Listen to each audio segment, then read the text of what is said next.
Hello to everyone. चलिए आज start करते हैं एक नया टॉपिक इकोनॉमिक्स का। इकोनॉमिक्स के एक नए टॉपिक का नाम है aggregate demand and it's components. तो चलो आज इसे थोड़ा डिटेल में समझेंगे और इस पूरे चैप्टर को कवर करेंगे। पहले हम थ्योरी में समझेंगे, फिर हम न्यूमेरिकल में समझेंगे, फिर हम एक टेबल के बेस पे क्वेश्चंस कैसे सॉल्व होते हैं और जो एग्जाम्स में आते हैं वो कैसे होते हैं उसे समझेंगे। तो चलो चैप्टर के शुरू करने से पहले चैप्टर का मतलब को समझते हैं कि चैप्टर के मतलब का है क्या। इसका नाम है aggregate demand and it's components. सबसे पहले समझते हैं एग्रीगेट डिमांड है क्या। एग्रीगेट का मतलब होता है टोटल। जैसे हम कई कई बार अपने स्कूलों में इस वर्ड का इस्तेमाल करते हैं कि भाई आपका एग्रीगेट टोटल कितना बना, आपकी एग्रीगेट परसेंटेज कितनी बनी। तो ठीक उसी प्रकार से उस एग्रीगेट का मतलब यहाँ पे लिखा है टोटल। टोटल किस चीज का? डिमांड। आपने टोटल कितनी डिमांड करी। अब भाई टोटल कितनी डिमांड करी, ये वीकली करी, ईयरली करी, मंथली करी या कैसे करी, यहाँ पे कंसिडर किया जाता है ईयरली। जैसे एग्जांपल अगर आप लें कि 2020 में आपने कितनी डिमांड करी, कितने गुड्स एंड सर्विसेज की। अब डिमांड हो सकती है दो चीजों की, या तो हो सकती है गुड्स की या फिर हो सकती है सर्विसेज की। इन गुड्स और सर्विसेज पे कुछ खर्चा भी हुआ होगा, हाँ जी, वो टोटल खर्चा भी यहाँ पे कंसिडर किया जाएगा ड्यूरिंग एन अकाउंटिंग ईयर, पूरे साल में। तो इसको अगर हम सिंपली समराइज करें कि एग्रीगेट डिमांड क्या है, तो एग्रीगेट डिमांड का मतलब है जितना भी खर्चा आपने कुछ खरीदने पे या कुछ सर्विसेज लेने पे किया हो। सर्विसेज आप कहीं पे कोचिंग सेंटर पे पैसा देते हो, परचेज परचेज आप कोई बुक खरीद ली हो, या फिर कोई भी गुड्स जो आपके घर में इस्तेमाल होता हो, उस पर अगर आपने कुछ भी किया है पूरे साल में, तो उस खर्चे को हम कहते हैं एग्रीगेट डिमांड।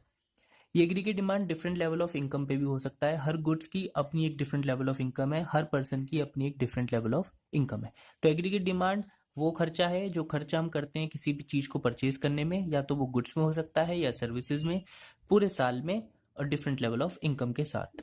ठीक है। देन एक नई टर्म्स आती है, टर्म्स को हमें जानना बहुत इंपॉर्टेंट है। पहला आता है कंजम्पशन। कंजम्पशन का मतलब होता है सी। ये इसकी एक टर्म है, क्योंकि जब हम क्वेश्चन सॉल्व करेंगे तो वहां कंजम्पशन को कंजम्पशन नहीं लिखा जाएगा, वहां पे सी लिखा जाएगा। तो आपको सी से ही समझना है कि कंजम्पशन। इन्वेस्टमेंट का मतलब आई। इनकम का मतलब यहाँ पे वाई है। यहाँ पे अक्सर लोगों का कंफ्यूजन होता है कि आई का मतलब इनकम होगा और वाई का मतलब कुछ और होगा। नहीं, आई का मतलब यह इन्वेस्टमेंट है, इनकम का मतलब वाई है, एस का मतलब है यहाँ पे सेविंग। तो एग्रीगेट डिमांड, हम डिमांड किस चीज की कर सकते हैं? हम डिमांड उतने की तो कर सकते हैं जितना हमारे पास पैसा है। सपोज कीजिए अगर आपके पास 100 रुपए हैं, तो आप 100 रुपए की ही तो डिमांड कर सकते हो। तो सी का मतलब है कंजम्पशन। कंजम्पशन का मतलब होता है आपने खर्चा कहाँ पे किया। आई का मतलब होता है आपने इन्वेस्टमेंट। हो सकता है आपने 40 रुपए इन्वेस्ट कर दिए हो, 60 रुपए आपने कुछ घर के खर्चों पे कर दिए हो, 40 रुपए आपने ऐसी जगह पे इन्वेस्ट किए हो जिससे आने वाले समय में आपको कुछ रिटर्न मिल रहा हो, या फिर आपकी कोई पॉलिसी चल रही हो, या फिर आपने बैंक की कोई पेमेंट वापस करनी हो, या कुछ भी एक्सेट्रा। तो ये चीजें हैं aggregate demand and it's component. चलो इसे थोड़ा और डिटेल में समझते हैं।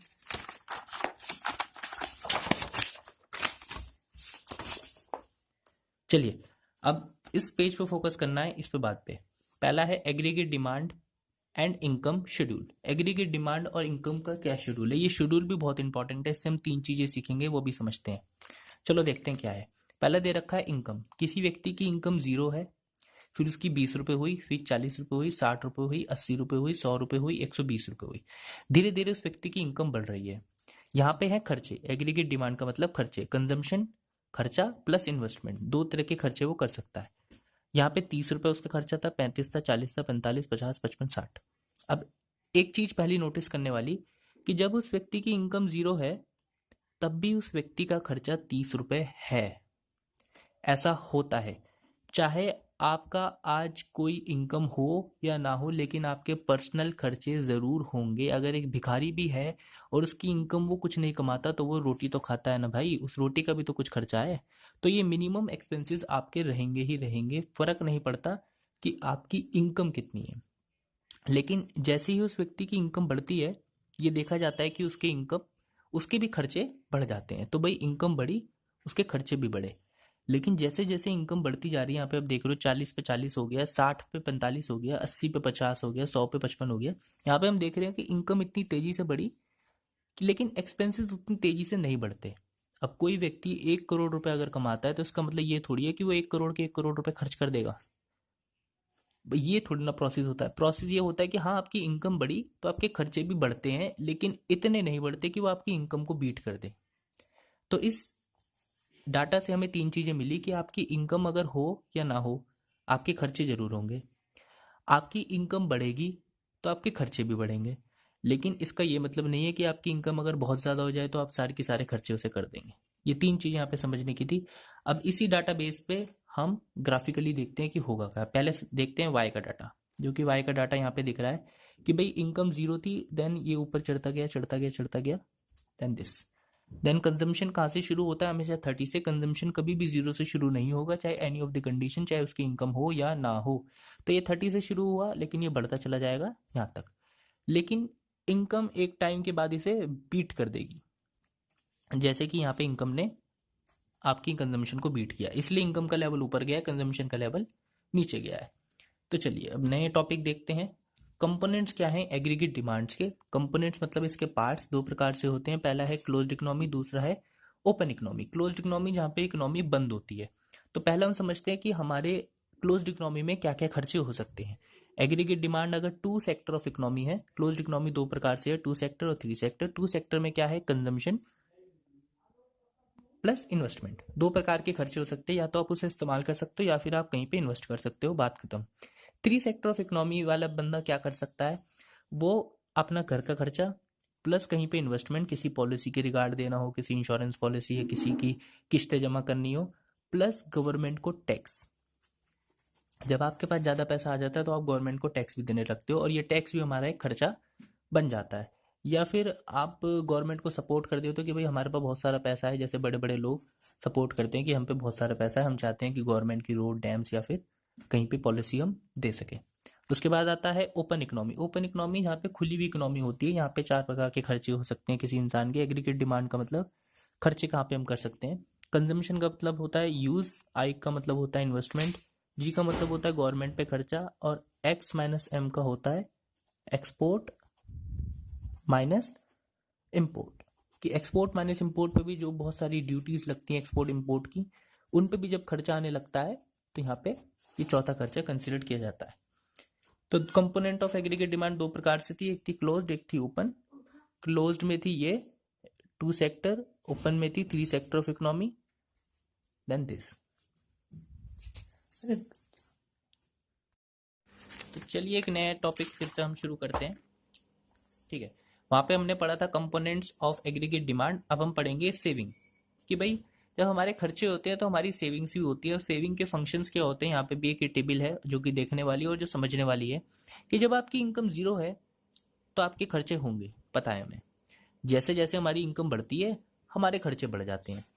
और हमें यह भी पता है कि ऐसा कभी भी नहीं होगा कि हमारे खर्चे हमारी इनकम को बीट कर देंगे, कि अगर हम 1 करोड़ कमाए तो हम 1 करोड़ ही खर्च कर देंगे, जो कि मैंने भी पिछले पेज में बताया था। अब यहाँ पे समझने वाली बात क्या है कि जब आपकी इनकम जीरो है तो गारंटी है कि आपकी कोई सेविंग नहीं होगी। सेविंग उल्टा आपकी नेगेटिव में चली गई होगी, क्योंकि ये जो 20 रुपए का खर्चा हुआ है आपने हो सकता है कहीं पे उधार लिया हो या किसी बैंक से लोन लिया हो।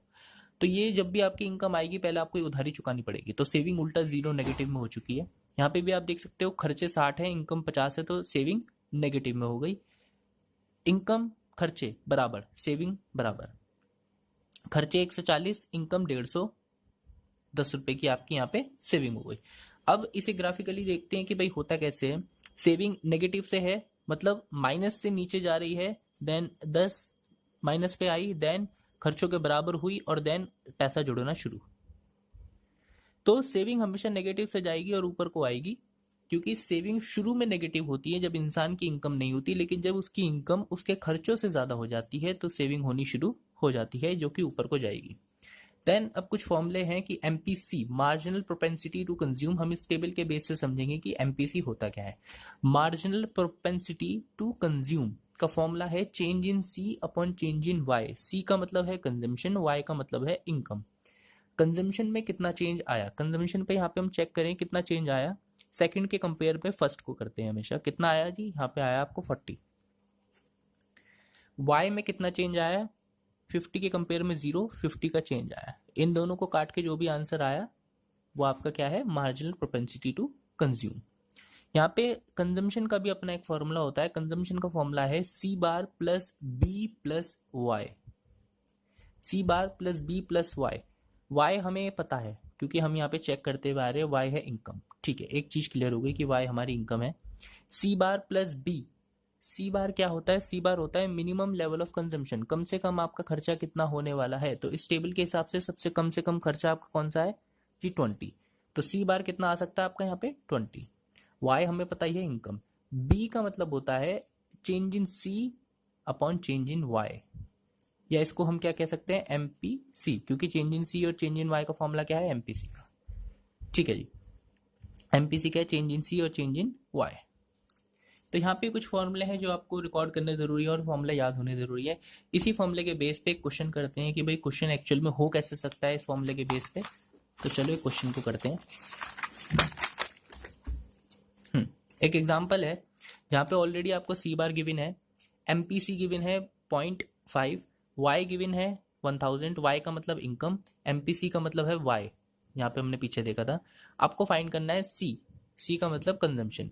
सी का क्या फॉर्मूला है? C bar plus MPC bracket में वाई।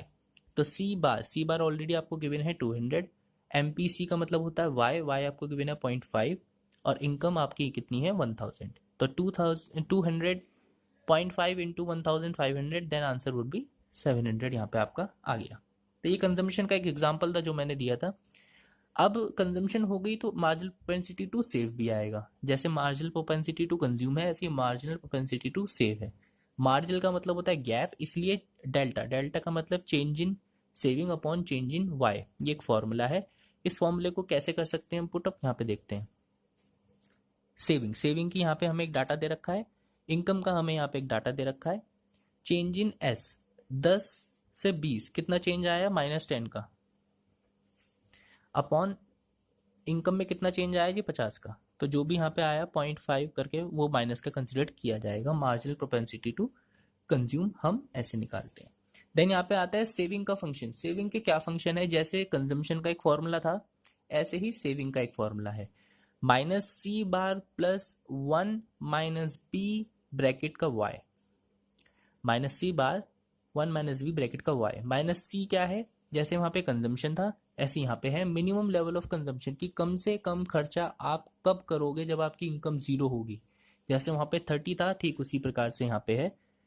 बी आपका यहाँ पे है MPS, वहां पे MPC था बी, लेकिन यहाँ पे MPS है क्योंकि यहाँ पे हम सेविंग के फंक्शन लगा रहे हैं, इसलिए MPS का फॉर्मूला भी हमने देखा ही था, change in S upon change in Y, then Y is equal to income. Then यहाँ पे फॉर्मूला पुट। देन दो चीजें कंसिडर और की जाती है, एक फॉर्मूला और है यहाँ पे हमारे पास, MPS विद MPC। इसका एक फॉर्मूला है, एमपीएस और एमपीसी को अगर आप जोड़ोगे तो वो 1 के बराबर यहाँ पे माना जाएगा। ये कुछ फॉर्मूलेज हैं जिनको डिराइव करने की यहाँ पे हमें जरूरत नहीं है, बस ओवरव्यू हम इसे समझ लें तो हमारे क्वेश्चन सॉल्व हो जाएंगे। अब ये बना कैसे और कैसे टूटा, इसे इतने ज्यादा डीपली समझने की कोई जरूरत नहीं है, हमें ऊपर से ही ओवरव्यू करना है और हमारे वहाँ पे क्वेश्चन सॉल्व हो जाएंगे। डायरेक्ट क्वेश्चन ऑलरेडी यहाँ पे आते हैं। APC, average propensity to consume क्या है? सी अपॉन वाई, क्योंकि यहाँ पे सी आ गया तो सी, किसी भी चीज का कंपैरिजन हमेशा हमारी इनकम से किया जाएगा। एक चीज आप कंसीडर यहाँ पे कर सकते हो, किसी भी चीज का कंपैरिजन हमारी इनकम से किया जाएगा। और ऊपर क्या आएगा? ऊपर वो आएगा जो भी होगा। जैसे कंजम्पशन है तो कंजम्पशन आ गया, सेविंग है तो सेविंग आ गया, यहाँ पे सेविंग था तो सेविंग आ गया, सेविंग था तो सेविंग आ गया। तो एपीसी एवरेज, उनका एवरेज बताना है, यहाँ पे चेंज नहीं बताना। एवरेज कितना आया? C upon Y, APS S upon Y. तो चलो यहाँ पे कुछ 4 क्वेश्चन करके देखते हैं। इन क्वेश्चन के बेस पे हम यहाँ पे जज करेंगे कि हम कैसा कर पा रहे हैं। चलो एक एग्जांपल है जहाँ पे दे रखा है C bar is equal to 200 MPS 0.5 और फाइंड करना है आपको सेविंग्स। सेविंग्स का भी हम फॉर्मूला लिखेंगे, y इज इक्वल टू 1000। तो चलो सेविंग,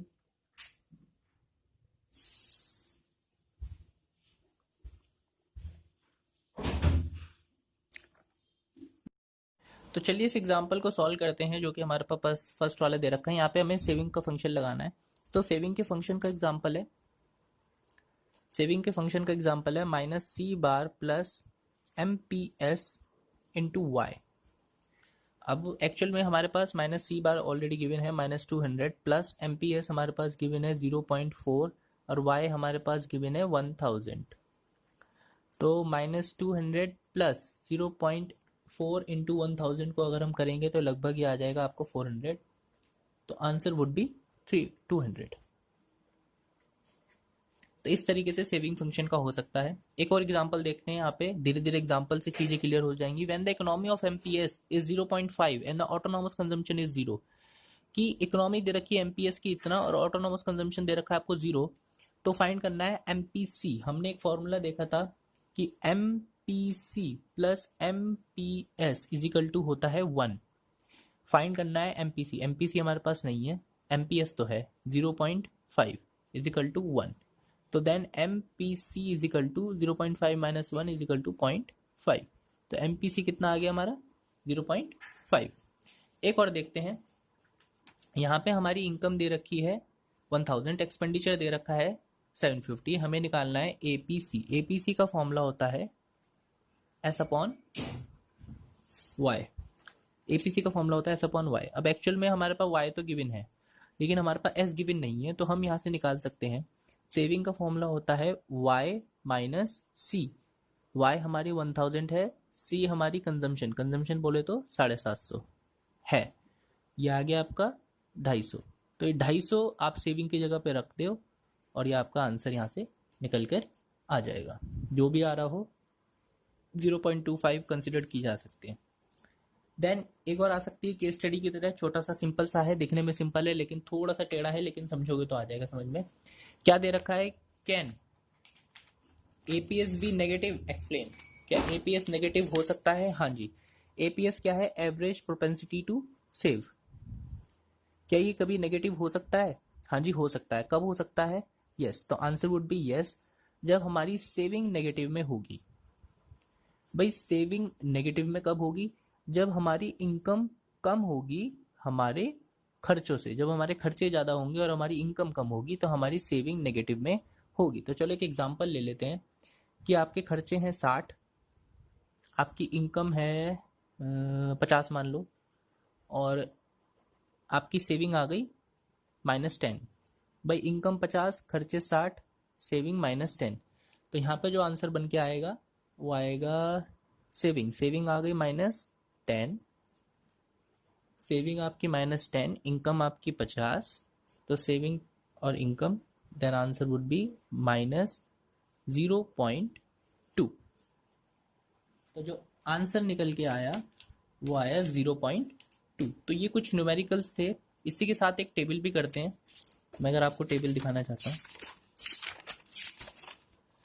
इसी के साथ एक टेबल का भी क्वेश्चन करते हैं कि भाई टेबल कैसे हो सकती है, कैलकुलेशन टेबल, जो कि एग्जाम में बहुत ज़्यादा आती है। आपको इनकम गिवन होगी, कंजम्पशन गिवन होगी, और आपको कहा गया होगा कि एमपीएस और एपीसी निकालो, या इसके बदले और कुछ भी दे सकते हैं, एमपीसी भी दे सकते हैं, एपीसी भी दे सकते हैं। लेकिन अगर आप ये समझ ली तो आप किसी भी प्रकार की टेबल को सॉल्व कर दोगे। अब इसमें समझने वाली बात है कि इसमें ये दो नहीं दे रखे होते, ये जो दो यहाँ पे दे रखे हैं ये नहीं दे रखे होते, मैंने ऑलरेडी बना दिए। आपको ये दे रखा होगा और ये दे रखा होगा। अब एमपीएस को देखते हैं। एमपीएस की रिक्वायरमेंट क्या है कि भाई चेंज इन एस, तो इसलिए मैंने यहाँ पे चेंज इन एस की भी एक टेबल बना दी। अब चेंज इन एस को निकालने से पहले रिक्वायरमेंट ये है कि एस क्या है, इसलिए मैंने एस की भी यहाँ पे टेबल बना दी।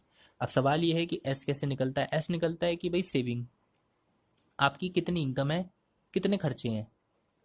अगर कुछ बच रहा है तो वो सेविंग्स है, अगर खर्चे ज़्यादा हो रहे हैं तो सेविंग्स नेगेटिव में हो जाती है।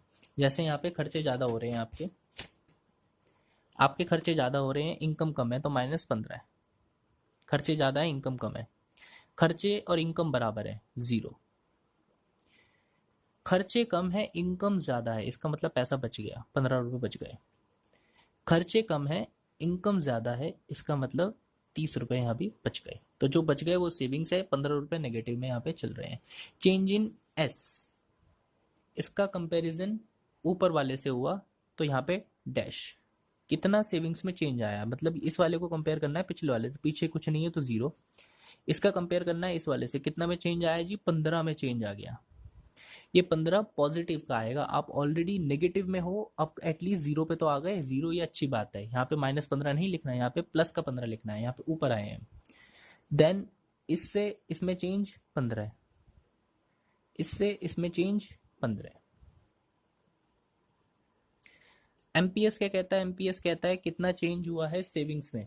तो यहाँ पे पहला वाला तो डैश हुआ है, क्योंकि यहाँ पे इसके कंपैरिजन हम किसी के साथ कर ही नहीं सकते। हाँ यहाँ पे कर सकते हैं 15। MPS सेविंग का 15 चेंज आया है, ठीक है। वाई में कितना चेंज आया इनकम में, इनकम में यहाँ पे आप देख सकते हो, यहाँ पे चेंज आया 50 का। ठीक उसी प्रकार से अगली सेविंग्स में जो चेंज है वो 15 का है। इनकम में आप यहाँ पे चेक कर सकते हो कितना चेंज आया है जी 50 का। ठीक उसी प्रकार से सेविंग्स में कितना चेंज है 15 का, और यहाँ पे कितना चेंज है जी 50 का। तो 50 15 0.3 लगभग 0.3 और 0.3। अब देखते हैं एपीसी। एपीसी का फॉर्मूला है कंजम्पशन और इनकम। कंजम्पशन गिवन है, हाँ जी गिवन है। इनकम गिवन है, हाँ जी गिवन है। पहला वाला हम किसी से कंपेयर नहीं कर सकते, इसलिए यहाँ पे डैश है, और वैसे भी डैश इसलिए है क्योंकि कंजम्पशन अपॉन इनकम डैश ही है, पहला वाला यहाँ डैश है। अगला देखते हैं, कंजम्पशन है 50, वहाँ 50, देन 50 अपॉन 50 1, देन ये आ गया आपका 85 अपॉन 100। हमें मार्जिन नहीं लेना, हमें डायरेक्ट लेना है। 85 अपॉन 100, 120 अपॉन 150। ये एवरेज प्रोपेंसिटी है, यहाँ पे एवरेज निकालना होता है। 120 अपॉन 150, यहाँ मार्जिन नहीं लेना, मार्जिन यहाँ वाले पे लेना है। तो 85 अपॉन 100 ये आ गया आपका 0.85, 0 लगभग 8 ये भी है आपका। तो इस प्रकार से टेबल सॉल्व होती है। हमें देखना पड़ता है कि पहले किस बेस पे क्या है। तो इस चैप्टर के हर टॉपिक को हमने कवर कर लिया, हर प्रकार का फॉर्मूला लिख लिया। चाहे तो स्क्रीनशॉट लेके इन सब चीज़ों को नोट कर लो, रिवाइंड कर करके इस वीडियो को दोबारा देख लो। कई सारी चीज़ें मैंने थोड़ी फास्टली बताई है, फास्टली इसलिए बताई क्योंकि आपके पास मौका है, आप इसे दोबारा रिवाइंड करके देख सकते हो। Thank you so much.